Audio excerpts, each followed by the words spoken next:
Сүйүнбай Абдыкеримов бошогон эгин талаасына байлап койгон 2 бодо малын, кошунасыныкынан 6 малын эртең менен туруп эле таппай калышкан. Милицияга кайрылып, мал жоголгон жайдан 600 чакырымдай алыстагы Жалалабадтан чыккан. Эртең менен сыйыр сааган бардык.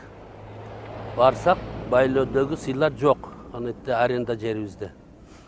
Анан коңушам жүгүрүп чыкты пастан, мендики бардыгы жок деди. Уяк болду, акыры участкага кызмана кылдык. Өзгөндөн талбай кийинен сузак жактан бир жерден таап 1,5 суткада таап бердилер да. Ээн талаада кароосуз калган малдарды уурулар оңой эле алып кетишкен. Түн ичинде унага салып, бир айылдан эле 8 баш бодо малды олжо кылышкан.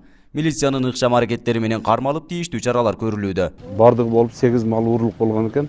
Ошол жерде өзүбүздүн иш чараларды жүргүзүп, иш пландарды түзүп, ошол иш пландардын негизинде 1,5 суткада уурдалган малдар табылып, уурдаган атуулдар өз чараларын алышты.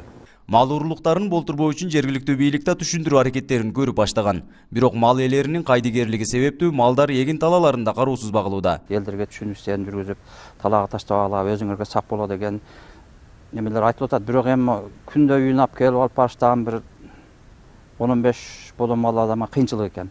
Ошон үчүн эми Алла өз сактайт дегендей эле бир талаага таштап коюшат да. Эрте жазда тоого айдап жиберип, качан күздө мал жыйнаганда саны толук чыкпай милицияга арыз жазгандар көбөйөт. Мындай даттануулар акыркы күндөр эле кескин өскөн. Акыркы 15 күндө эле кескин түрдө өсүп кетти.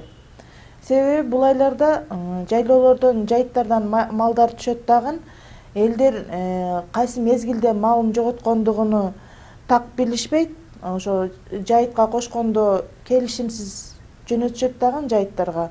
Анан жайыттардан түшкөн соң аныкталып, бүгүнкү күндө бизге келип арызданышууда. Жыл башынан бери облус аймагында 42 мал уурулук фактысы катталган. Анын 39-нун бети ачылып, уурдалган малдар ээлерине кайтарылган. Нургазы Жайнаков, 7 канал, Баткен.